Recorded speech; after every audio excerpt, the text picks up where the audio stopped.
Hare Krishna. So we go to the next topic, which is about philosophy. As usual, we start with the Google definition.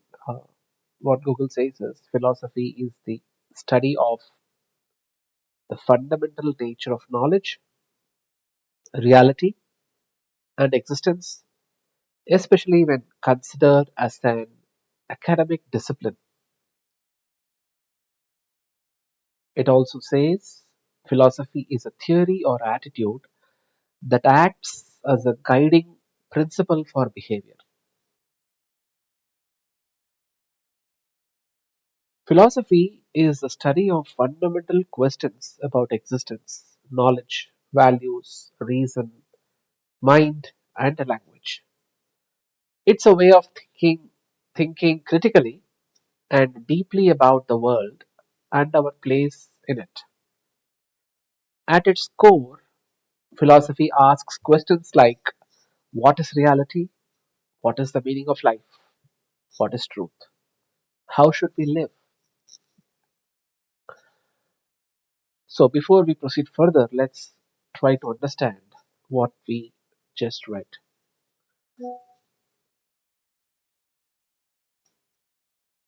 So,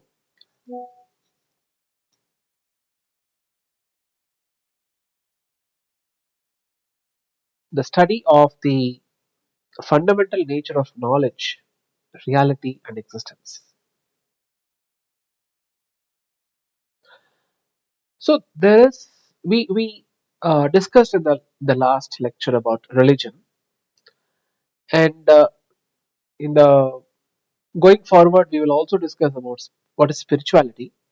Now, philosophy is a related subject, so there is a very subtle difference between these three topics.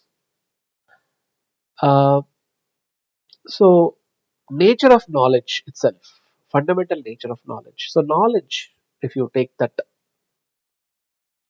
one single word independently, what is knowledge? So, knowledge is information uh, about various things in the universe. There could be knowledge about, for example, what the students study in the schools and colleges is the various knowledge about the science, which is physics, chemistry, biology. Then there is mathematics. Then there is history, social studies. Then there is knowledge about the various languages. For example, in India, we have students are supposed to study at least two or three languages in school level at least. English is common. Apart from that, Hindi, most of the schools, it is compulsory to study Hindi language. So then there is local languages. For example, in Karnataka, for example, Bangalore, students have to study an additional language which is Kannada. So again, it is not compulsory. It's there is a little bit differences between the various schools. Some of the schools are uh, making it mandatory to learn a third language. Some of the schools aren't. But nevertheless, the knowledge is about the language. And what is language? Language is a medium which has been devised over a period of time, which has got some scripts, some letters and alphabets, and it was devised for communicating between human to human in different parts of the world, whether it is local, national, or international. So there are different languages which has been devised at different points of time, and language is a medium through which man communicates or expresses his feelings and emotions and his wants and needs, or he may ask questions, or he wants to find answers to some questions. So all this thing is related to language. And if you see, there is a universal principle here. There is a, if you see, if you uh, look at any two people communicating in the world, there is a question asked, there is a somebody is answering. So there is a query, and then there is a solution or an answer, whether it is between human beings or between animals, birds. So the entire communication in the universe is kind of a question answer session. But sometimes people do, let's say, they do gossip. So what happens in a gossip? Gossip is just a general exchange of information. So knowledge is everywhere, but philosophy is a study about the nature of knowledge, reality. So we are trying to arrive at the truth. What is the truth and existence? So as a man grows from child to youth to middle age to old age, initially most of us in the young age as a child or a youth we are a little bit childish, immature, and then sometimes we end up with very harsh experiences because of our childishness. For example, we get beaten by our parents or the teachers or friends. It may not be just physical beating, it could be even emotional beating. We get humiliated, and then we learn the things the hard way, and then we become more mature. So as we mature, as the mind matures, it starts thinking about the existence itself, and also we try to arrive at the reality at every point of time. Then we cultivate knowledge from various sources, whether it is through books or schools or universities or through professors and teachers or through guru, or it could be even our parents or relatives or friends. Anybody can be a source of knowledge. We When the mind matures and gains more and more knowledge, then it becomes sometimes or most of us become philosophical. So what does it mean? We try to ponder about things and try to understand the things holistically and try to understand the things in the best way possible, in the correct way possible. So that process actually, and that process actually, we can actually call it as philosophy. So the study of fundamental nature of knowledge, reality, and existence, especially when considered as an academic discipline. So here we are talking about particularly about an academic discipline, but the I what I tried to do is extrapolate this definition to general experience in day-to-day life. How all of us become philosophical. The second definition is a theory or attitude that acts as a guiding principle for behavior. As I said, all of us transform or change from immaturity to maturity through the various experiences in life, and all of us are experiencing in different circumstances. It could be professional experience, it could be college experience or school experience or experience at home. So the different circumstances keep teaching us various lessons, and eventually we transform or we change from immaturity to maturity. And then when we attain we become more and more matured, we our behavior also gets corrected. Then we learn the guiding principles for the right behavior. What I have observed from my experiences, the society, whether it is in India, in different parts of India, or Asia, like Singapore, or I have traveled to various countries. I'm talking from my experience. So I've lived in Singapore, in Japan, Germany, UK, US. So I've seen few countries, and I've traveled various parts of India as well. So when I look at the kind of behavior at different parts of the world, including India, different parts of the country. If you take India, for example, most of us understand India is a conglomeration of more than 50 states, and each of the state has got some X number of districts, and every district may have a dialect of the particular language, local language. So inherently, the society comes to there is a very delicate fabric builds the society. Even though people come from various different backgrounds, somebody could be a economically backward class, somebody could be a middle class, or somebody could be a very rich person. And then talking about education, each of us could be educated at different levels. Some of them could be just, uh, for example, in India we call it class, 10th class. They've studied only up to 10th class. And then they get into the lower end jobs like labor level jobs, like office boy or something like that. And then there are other people who are more educated, probably they pass the engineering. Then there is a different kind of behavior among those kind of people.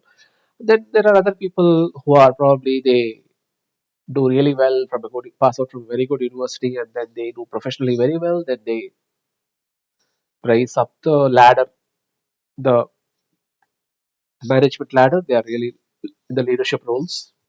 So there are different levels of people in the society, but in spite of that, there is some least common denominator, least common basic minimal behavior is attained in the society. Let's say if society is calm and peaceful at this point of time, at that particular point of time, for example, at this point of time while I'm talking today is the 14th of October, the time is about 9:40 p.m. and I see there is a pin drop silence outside my apartment. So there is a colony adjacent to my apartment where there is a lot of people live there.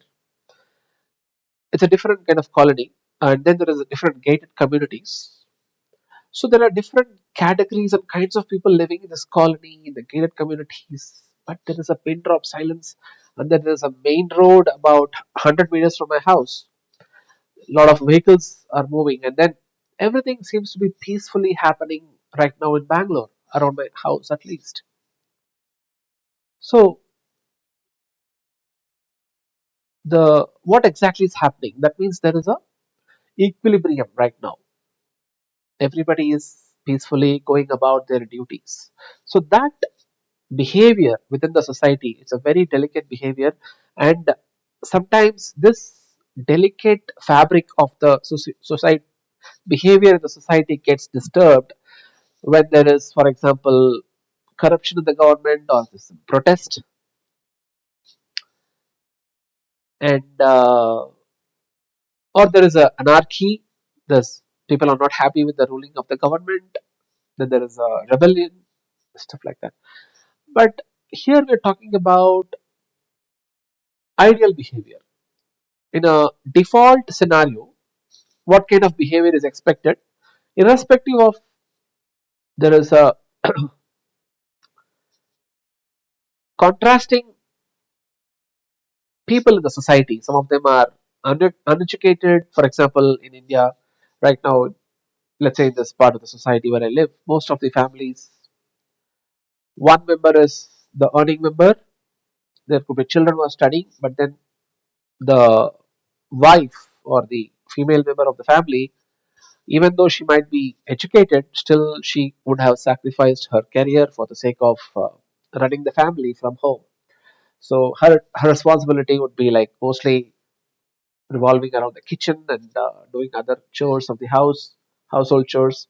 We call them the homemaker. So it's a very a respectable profession, and all of us are deeply indebted to the homemakers because they are the one of the central pillars of the family.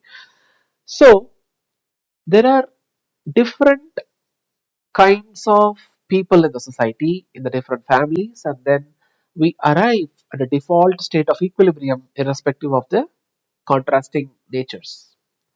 So all these things are related to philosophical study. Now let me proceed further. Philosophy is a study of fundamental questions about existence, knowledge, values, reason, mind, and language. So we spoke about existence, we spoke about knowledge, we have spoken a lot about value system, reasoning. Again, we have touched upon this topic. So reason is man has got this inherent nature that he wants to find a reason for a particular consequence, or as I said, he's inquisitive in nature. So he wants to find the reason behind everything. For example, if let's say government is creating a budget, financial budget for that particular year, so the common man wants to know why the government has, let's say, given this much percentage of tax on various products, or he has given subsidies, or what kind of financial benefits the government has given to a particular section of the society. So always we try to reason out the things. Then there is a mind. Now let me talk about the mind. What is the mind? Fundamentally, all of us should understand we are not the body. We are the living entity within the body, just like there is a tenant living in a rented house. The body is just like a rented house.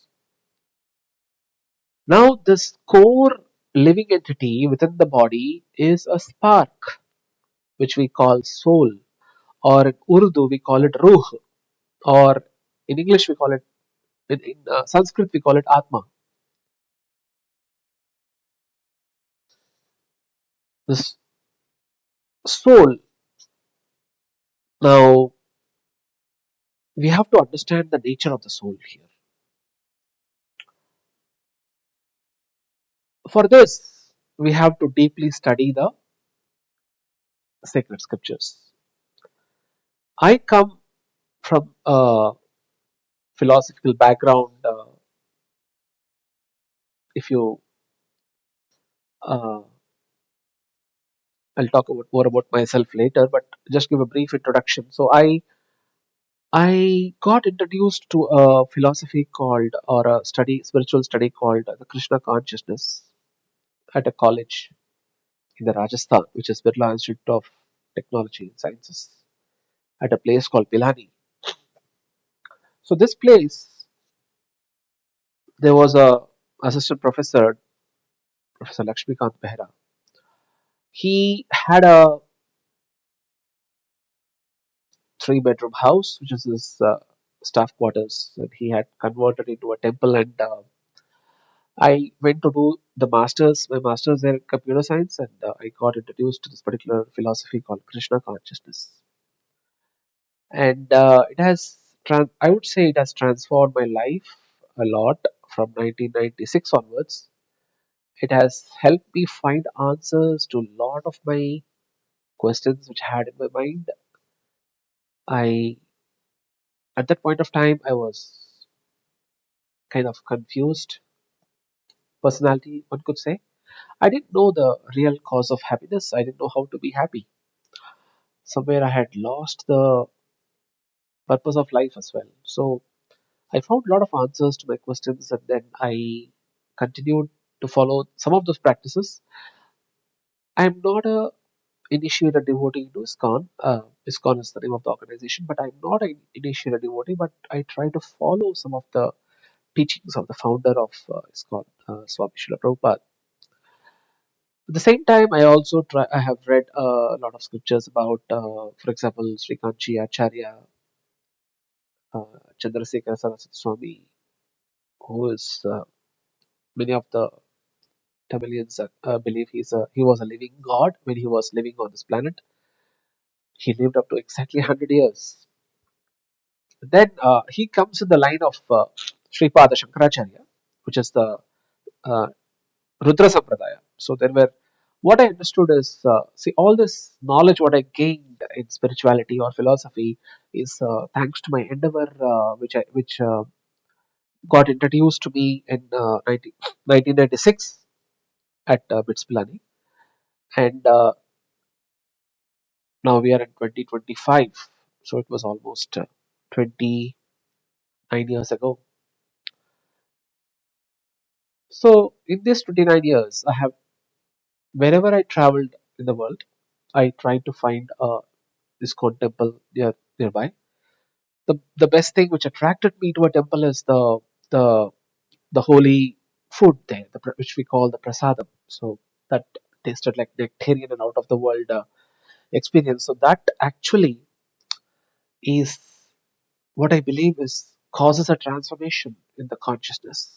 The once you taste the prasadam and regularly eat the prasadam. Of course, I didn't have the privilege of eating it regularly, but I that taste lingered in my consciousness, and that attracted me to the temple. So somehow, I ended up visiting the temple regularly and attending the lectures and scrutinizingly studied the scriptures. I bought a lot of books from ISKCON. I have a bookshelf with a lot of books. The entire set of Bhagavatam. I have the entire set of Chaitanya Charitamrita. I have Bhagavad Gita and all the other small books written by Swami Prabhupada. I wouldn't say I have read everything, but I read it once in a while. But what is important is the chanting process which I have followed, which is a mantra, which is called the Hare Krishna Maha Mantra, which I have regularly chanted since 1996. Once again, let me confess here, an initiated ISKCON devotee chants 16 rounds a day, but I could never consistently chant 16 rounds a day. So, I'm, as I'm confessing openly, I am not a strict follower of this process. But nevertheless, the continuity was there. So, not a single day passed by without chanting at least one round. At the same time, what I believed and understood is when we endeavor in a spiritual path, this particular process was following the devotional path. There are many authentic paths in the world. I wouldn't say this is the only path. So we are not trying to be fundamentalist here, right? So fundamentalist is the class of people who are strongly believing in a particular philosophy and say this is the only path to reach God, or this is the only way, my way or highway, or something like that. So that is not the kind of philosophy which I follow and which is taught in ISKCON as well. They are not, I mean, at least I don't have qualification to talk about them, but at least I'm saying I am not a fundamentalist. So I am open to all the genuine philosophies and religions. So thanks to my upbringing, I have been trying to follow being a strict vegetarian. Of course, there was a deviation for 4 years during my college time, but after that, I tried to again thanks to my endeavor in ISKCON that I quit eating non-vegetarian in Bits Pilani, and since then I've been a vegetarian, and I see vegetarianism actually helps in spiritual progress. There is a deep connect between the two. Reason is it teaches about compassion. If God has created vegetables, why not choose vegetables over a being of higher consciousness, which will actually result in a little bit of pain and suffering for the animals and insects which are of higher consciousness compared to plants. That's a different topic, so let us not get into the debate. So I'm not trying to get into a different discussion right now. All I'm trying to say is, uh, let me come back to the topic of the mind. So, what I understood about the mind as a result. So, why I went to the entire history of the my spiritual journey is today whatever concept I have formed about the mind is because of all that. That is exactly what I wanted to convey. So, kindly forgive me if I'm sometimes deviating from the topic. But let me come back to the topic. We are talking about or trying to understand what is the mind. So, in order to understand the mind, we have to understand the soul, or and the difference between the body and the soul. In the spiritual journey, or let me go a little bit backward in time, taking my own experience.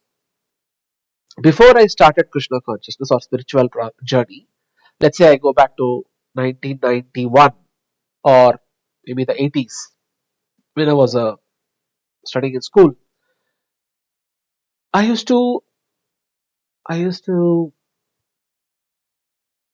identify myself with my body and how I look when I look myself in the mirror, or how I what kind of impression I create on others, on my friends, relatives, uh, students, or anybody. So the kind of impression we form over others, so that inherently builds a ego within us, and sometimes we may become arrogant. So without my knowledge, actually I built a kind of arrogance in my mind over a period of time. I'm very honest here. And this arrogance sometimes put me in trouble, and it I had to endure very difficult situations when my ego was getting crushed. Obviously, this is what most of the people are facing who don't have the spiritual background. What happens is when people constantly think of themselves about and the interactions eventually feeds into the ego. So most of us are puffed up, egoistic, and in the society, it is very easy for a person to hurt another person's ego. And whether it is sports or politics or other fields in the society, it is very easy for the ego to get hurt. And in order to hold a supremacy over others, people try to crush the ego. So when a set of people, so when an individual ego and the individual is part of a community or a party or a political party, it becomes a collective ego. And then that collective ego extrapolates into the collective ego of a country. For example, if you look at United States of America, fundamentally the Americans were the people migrated from UK, England. They were called the Pilgrims. They were very noble and pious people, and at the same time very intelligent people as well. The I have gone to America many times. I have studied the the the inherent nature of Americans, and I found many of them are extremely good personalities. They have a something majestic about themselves.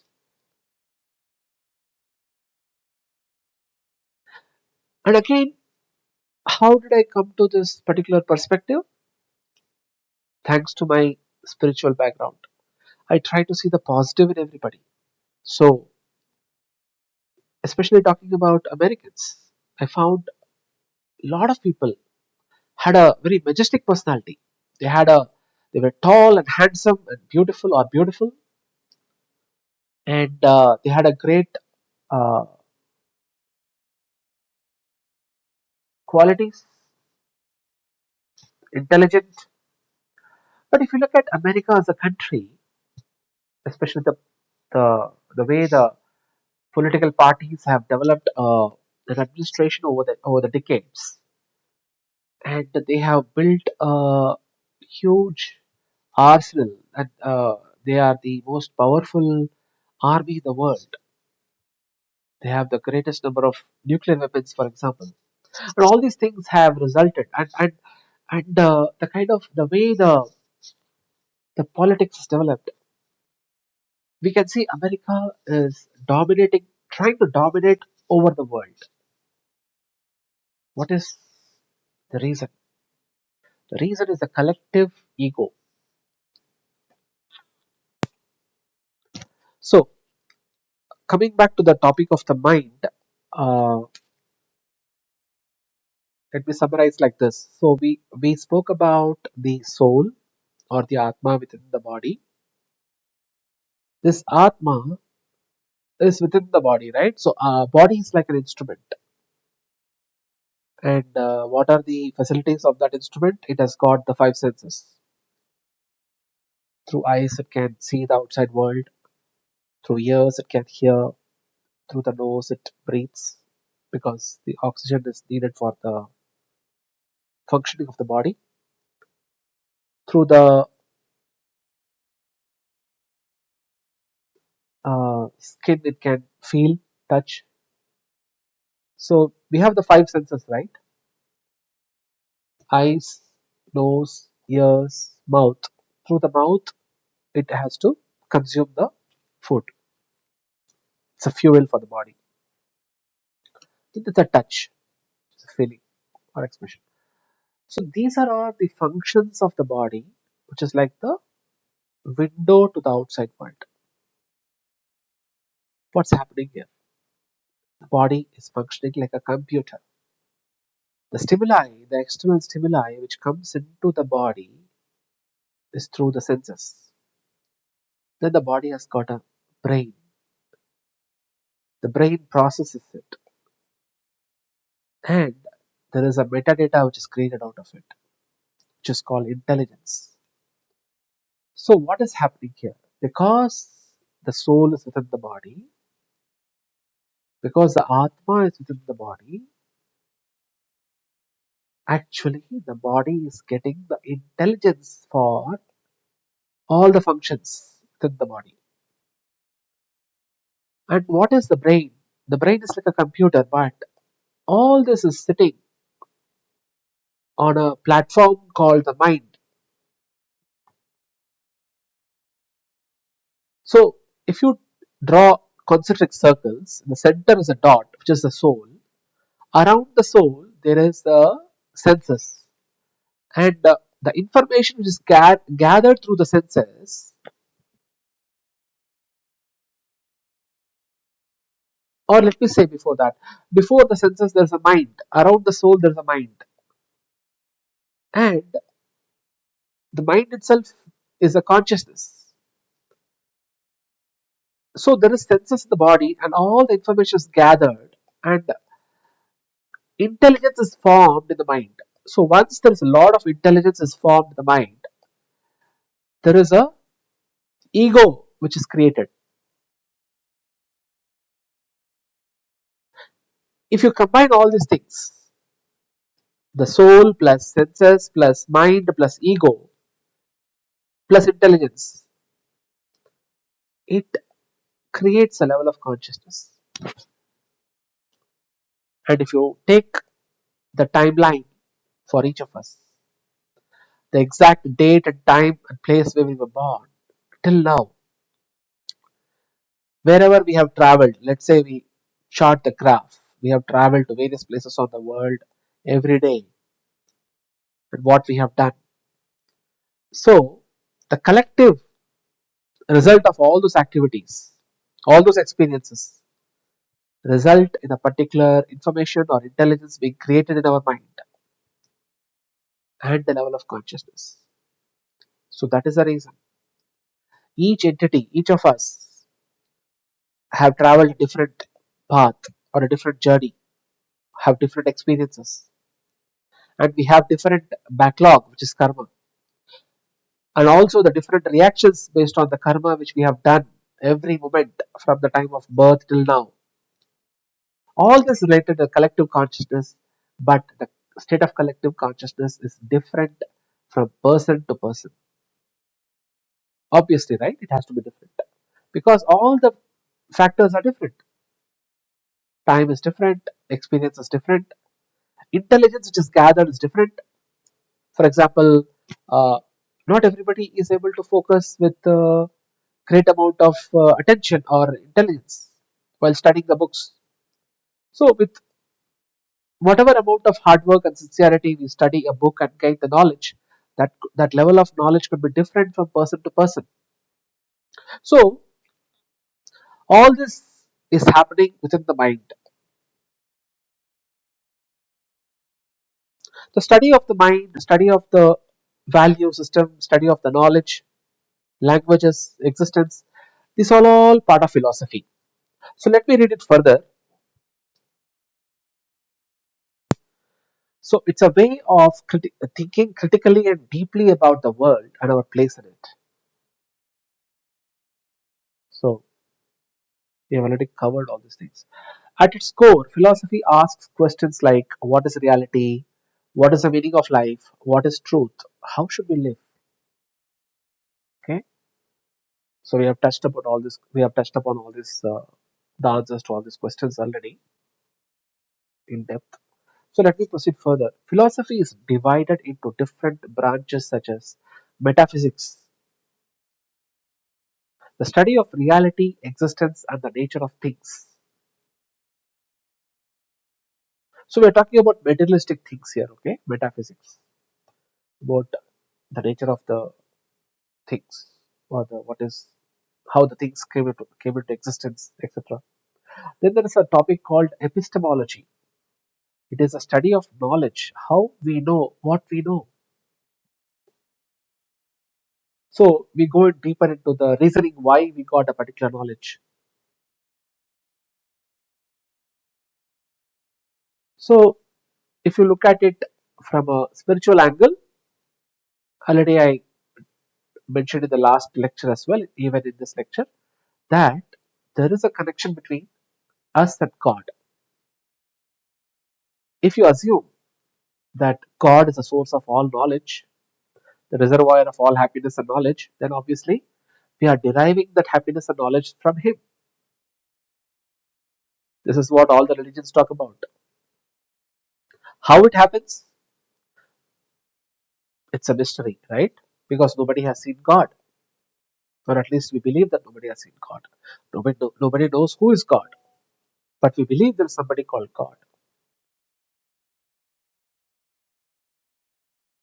So, nevertheless, epistemology is the study of knowledge, how we know what we know. So, there is a connection between this particular topic, epistemology and spirituality, because spirituality is all about uh, raising our level of consciousness, becoming a better person.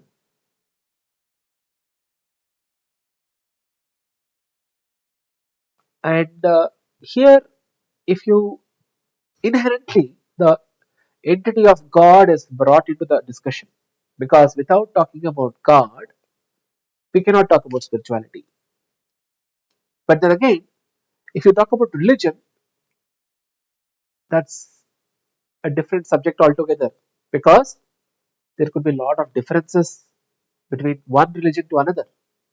But when we talk of spirituality, there is a lot of commonality between the various religions. The reason being, religion to religion, there could be differences based on the methodology of prayers or the way the rituals are conducted, etc., the process itself. But spirituality is all about how to become spiritual in nature, how to transform our bodily consciousness to spiritual consciousness, which is common across all religions because it's a universal God, as I already said in the last lecture. It's one God, but the same God is addressed differently in different religions because uh, the messengers who ascended upon the earth at different points of time, sent by the same universal God, was spoken in a different language and a different kind of scripture was created suitable to the particular people of that place so that they can understand easily.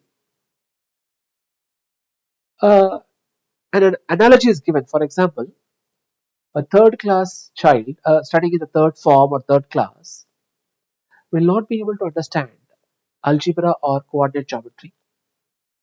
To understand algebra or coordinate geometry in mathematics, the child has to progress gradually from third to fourth to fifth to sixth to seventh to eighth class or ninth class, where he has the level of intelligence to understand what is algebra or what is coordinate geometry and what are the applications of these topics in the real world. That is, it takes about 5 to 6 years of time of gradual education for the child to attain the level of intelligence or maturity. By then, he has built a platform or a foundation in mathematics with which he or she can easily understand what is algebra or what is geometry, right? So similarly, people of different ages, different parts of the geography, with no offense to anybody, we have to accept this fact. Not everybody is in the same level of understanding or the same level of consciousness. Why? Because, as I already said, the level of consciousness varies because of our experiences in our life from the time of birth till now, and the circumstances and the effort whatever we have done, all the activities we have done at various points in time in our life, added to which it also depends on the background of our family, background of our community, which is imparting a particular kind of knowledge to us, which is carried forward generation after generation from the ancestors or through the family uh, gurus or the family who we call, let's say, in the Catholic religion, we have the Pope, who is the head of the religious state. So, a strict Catholic or a Protestant, they may be following a particular father in the Christian church, and based on their parents' upbringing, they will have a particular level of spiritual knowledge or understanding of the God or the relationship with God or and all those things. Just giving an example. Or let's say you are born in a Buddhist family, and inherently most of the Buddhists they become Buddhist monks. They follow the Gautama Buddha's teachings. They have a particular level of understanding of God and spirituality.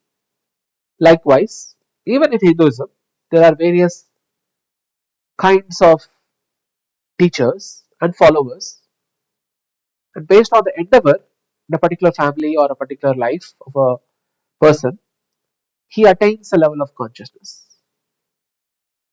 We will talk about all those different schools of uh, sampradayas or what we call the lineages within Hinduism more in depth as we go along. But for now, let's understand that epistemology is the study of knowledge. How we know what we know is kind of connected to spirituality. Ethics, the study of right and wrong, morality, and how we should act.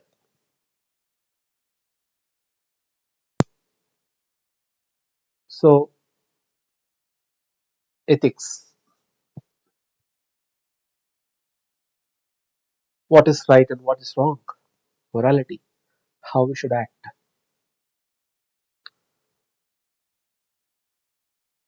It's a very, very important topic anywhere, any part of the world, in our life.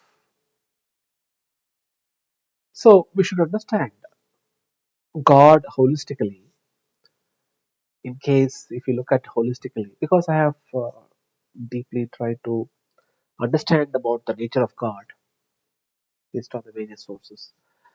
If you look at the universe, there is sometimes good is happening, seemingly good is happening, relatively something bad is happening, right? And I said in the last lecture, man is the image of God, but if God is ideal or God is perfect, man has to be perfect. But we see that man has so many mistakes, his propensity to make mistakes or flaws, so many drawbacks. Like he cultivates so many negative traits like lust, greed, anger, jealousy, arrogance, attachment. So these are the fundamental six bad vices which we have, which every other bad vice can be easily categorized in one of the six bad vices. Lust, we call it in Sanskrit, kama, krodha, lobha, moha, mada, matsalya. Lust, greed, anger, jealousy, arrogance, attachment.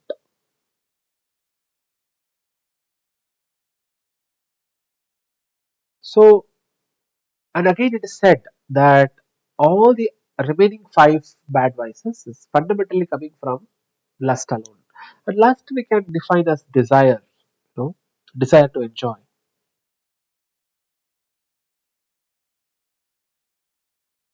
For example, even consumerism, which we see in the today's world, is a form of lust. So it doesn't necessarily have to be connected with sexual attraction, right? So greediness, the desire to accumulate more and more wealth or more and more property. Jealousy stems from the comparison. We start comparing us with others. Arrogance, which is again stemming from the ego. Attachment, which is again stemming from the bodily concept of consciousness. Even when we say a mother's love for a child is pure, still there could be a in Hindi or Sanskrit we say moha, which is attachment. It is a adult or mixed form of affection or love. It's not pure love. Anywhere there is attachment is not pure love. It is adulterated. Pure love should be without attachment. For example, we say in Hinduism that love between Radha and Krishna, who some schools of thoughts say they are just an avatar, but other schools of thoughts they say, yeah, like for example in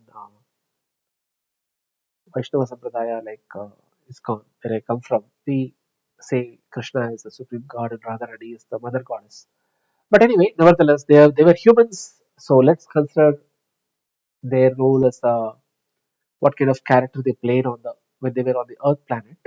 So the love which they exhibited between them, the love between Krishna and Radha, was the purest form of love which at least most of the Hindus believe ever existed between any two persons. And that love was purely without attachment. So even if, and Krishna never married Radha, right? Radha was actually married to another person in the Vrindavan or that Braj movie. But still, the love and Radha was always within Krishna's heart. Even when he migrated to Dwaraka, he was the king of Dwaraka and he married other queens. But still, Radha had a special place in his heart. That love was pure and it is without attachment. That is the kind of love which all the devotees of Lord Krishna, for example, the Goswamis, the six Goswamis of Vrindavan, all the devotees coming in their lineage, they try to understand that love and attain that love. It's called Krishna Prema. It's the reservoir. We believe that Krishna is a reservoir of all the love in the world.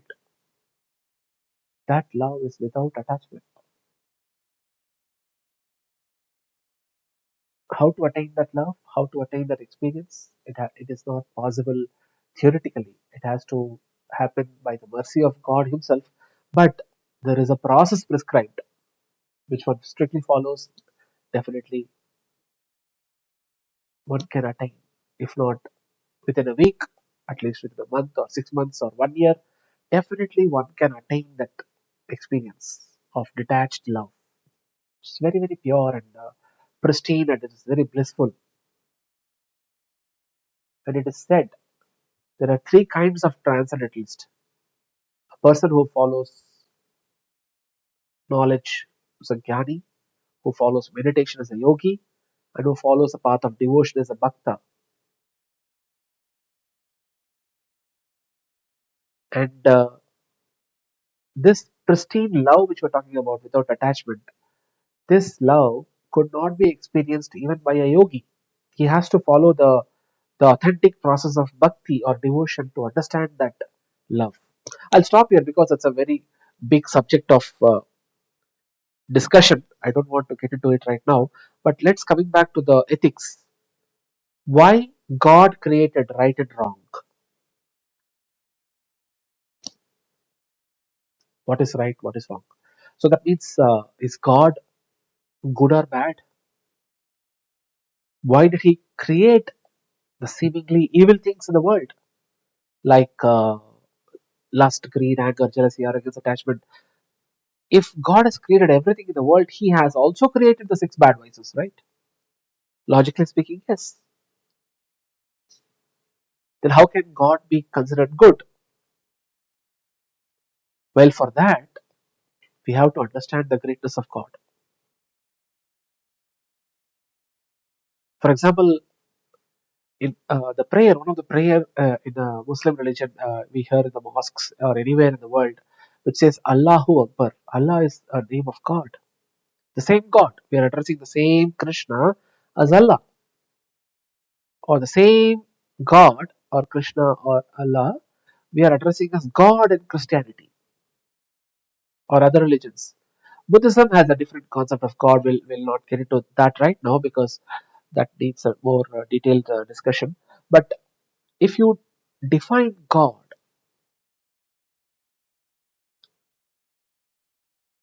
then he has different names. So we have the saying, prayer in Muslim religion, which says Allahu Akbar. Akbar means great. God is great. It's a very famous saying, right? All of us use that proverb. God is great. But what I realized is it is not sufficient to say God is great. It is not sufficient to understand just by superficially saying God is great. We have to understand the depth of the greatness, how great He is. And when we understand the depth, the the the gravity, only then we'll be able to understand that God is beyond the six bad vices. He's not affected. Even though He has created, He's not affected by it. And we have to look at all the creations holistically. He has created millions and trillions of galaxies, and He is maintaining them. Bhagavatam says every galaxy, every part of the universe has got living entities. And today, if you look at NASA or all the scientists, they are exploring the universe. And many a times they think we are not alone. You must have heard this famous statement, we are not alone, because they have not seen any other planet or any other living entity. They don't know beyond a particular, because all our senses are limited, all our instruments are limited, have limited capacity. We are not able to see beyond a particular distance. So we are all scientists are uh, creating hypotheses and theories. Probably the universe was created like this. Probably the universe was created like this. And one hypothesis after another, one theory after another, the, they keep replacing it. For example, the Big Bang theory, which itself was disproved, can be disproved. How? Imagine there is a house. Let's say the house in which I'm living is called the Kirti Flora apartment, which is made of a lot of bricks, right? Any house, let's say, built of bricks. and you go back in time, you take one brick. So the analogy to Big Bang is there was one brick, and that one brick exploded by itself, and all the thousands of bricks came out of it, and automatically the bricks fallen in place and built walls and ceilings, and it painted by itself and became a colorful apartment. Does it make sense? That is what Big Bang theory is all about. It says by itself the universe exploded from a point of unity, and by itself the universe got created and running on its own. That is absolutely illogical. There has to be an intelligence behind all this. And yes, there is an analogy to the annihilation and destruction of the universe, which is defined very logically in the Bhagavatam. If you look at the entire time cycle of the universe, it is eternal, and there is repeated cyclic creation and cyclic destruction, and very defined timelines are given.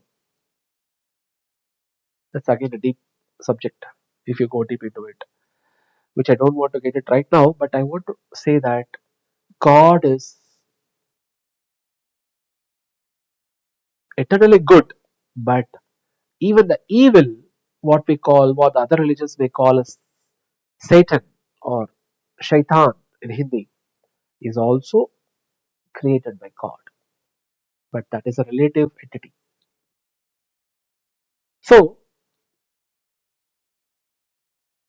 does it mean that evil exists? Yes. Does it mean that spirits who we call ghosts exist? Yes, very much. But they are also spirit souls. We have to understand. They are subtle bodies. And why they exist and how they are maintained, how what is the journey, that's again a separate subject to discuss. And it's clearly there are scriptures in Hinduism called the Garuda Purana and other things which define the journey of a soul, and it also defines which deities take care of these particular spirits and ghostly entities. It's very sad and sorrowful actually, because there are a lot of suffering involved, and out of compassion, for example, it is said Lord Shiva goes to the graveyard and he takes care of all these entities and provides them a new life out of compassion. That is the greatness of Lord Shiva, and he is a lord of the Bhutaganas, all the goblins and all the other uh, kind of creatures are his followers. It's nothing to degrade him or denigrate him or humiliate him or insult him in any way, but we have to understand. We have to accept the fact, and this is the reality, and this is there in the scriptures, that he is the Lord for all those kind of entities. But again, who is he? He is a form of Lord Vishnu himself. So the same God takes a different form and controls a different set of entities in the universe. So now we are talking about the right and wrong and ethics, how it is all connected to ethics, because the nature or the prakriti, which is an external energy of God, controls the three modes of nature. Eventually, the living entity or the soul comes under the influence of the three modes of nature, and we commit sinful activities on the earth planet, and we have to suffer the reactions. That is called the good and bad. We spoke about the karma in the last lecture. So here you're talking about the right and wrong. It's relative. So the subject of ethics is all about right and wrong and morality and how we should act. So all the scriptures and all the religions talk about it, how we should behave under very stressful conditions, how to behave in a so when you are detached. So the scriptures should take us to the level of detachment. When even Bhagavad Gita does that, it takes us to the level of detachment so that the soul is not perturbed by the circumstances. That is what the quality of Arjuna was. That is why Krishna spoke the Bhagavad Gita to Arjuna in the first place. He educated him or enlightened him within that 75 minutes. Arjuna was totally a transformed person. He realized his self, true self, and he followed the instructions sincerely, like a disciple follows the instructions of a teacher or a guru. Right? But he enacted his duty with a detachment. So when we are acting our all are doing all our activities with a detachment, then we are always on the right path. Then philosophy includes the topic of logic, the study of reasoning and argumentation. It's a lot of logical discussions in all the subjects everywhere in the world. There's nothing further to add right now. Aesthetics, the study of beauty, art, and taste. It's a very, very important topic. And Krishna consciousness, I realized, is when you become, when you go deeper and deeper into it, when you, uh, when you become more advanced in devotion path, you're able to appreciate the beauty of the world, the art, and the taste. You can relish the taste because you reach a stage where it becomes absolute. It's we can feel Krishna or the presence of God everywhere. When you start connecting all the things in your life with God, it becomes an absolute world where you start experiencing the beautiful or the nectarian experiences. And once you taste it, you will realize it's a higher taste than whatever you have experienced before that. For example, I give this example to many times. I am a big fan of this dosa, which is called a dish in South India, and especially the masala dosa. But that is a food which is not offered to God or Krishna, but it's got a taste, right? Now, this taste, I would compare it to an experience of the tasting the prasadam in the temple. So, that's a spiritual taste. So, aesthetics is all about uh, relishing, and the taste doesn't have to be connected to food alone. The taste is a mellow, it's a rasa in Sanskrit. There are different kinds of rasas. For example, in the human relationship with God, with Krishna, you can be connected to Krishna as a father, as a brother, as a friend, as a boyfriend, as a girlfriend, or a husband or a wife, or a child, depending on your mood. So, for example, Mother Yashoda had a parental affection to Krishna, even his father, Nanda Maharaj. Uddhava had a friendly relationship with Krishna. Arjuna had a friendly relationship with Krishna, which is called Sakya Rasa. Radharani and all the gopis had a Madhurya Rasa, which is conjugal loving affair with Krishna, which is considered by the great saints as the highest form of devotion. So the taste changes in all endeavors. Finally, let me end the slide by the last line, which is throughout history, philosophers like Socrates, Plato, Aristotle, Descartes, Kant, and many others have developed different ways of thinking that have influenced science, politics, and human understanding. So these are all the philosophers which are talking from the Greek world, the olden age, from the European and other parts of the world. But we are not included all the great philosophers from, for example, in India we have uh, exalted devotees and philosophers in India. Especially, for example, we have this Adi Shankaracharya who formed the Rudra Sampradaya, for which the guru was Lord Shiva. Ramanujacharya was the founder of the Sri Sampradaya, for which goddess Lakshmi is the Adi Guru or the founder of that, source of that Sampradaya. Likewise, we have the Kumara Sampradaya, who are the children of Lord Brahma, who founded the Kumara Sampradaya. Then we have the Brahma Sampradaya, for which the Lord Brahma is the Adi Guru. That Brahma Sampradaya had a lot of branches. one taken by Madhvacharya, one taken by uh, Nimbar. I should not tell the wrong information, but one of the acharyas was Madhvacharya. And in that lineage, we have Chaitanya Mahaprabhu as well. So that's why this Gaudiya Sampradaya is called the Brahma Madhva Gaudiya Sampradaya, which is actually uh, Swami Prabhupada comes in that lineage.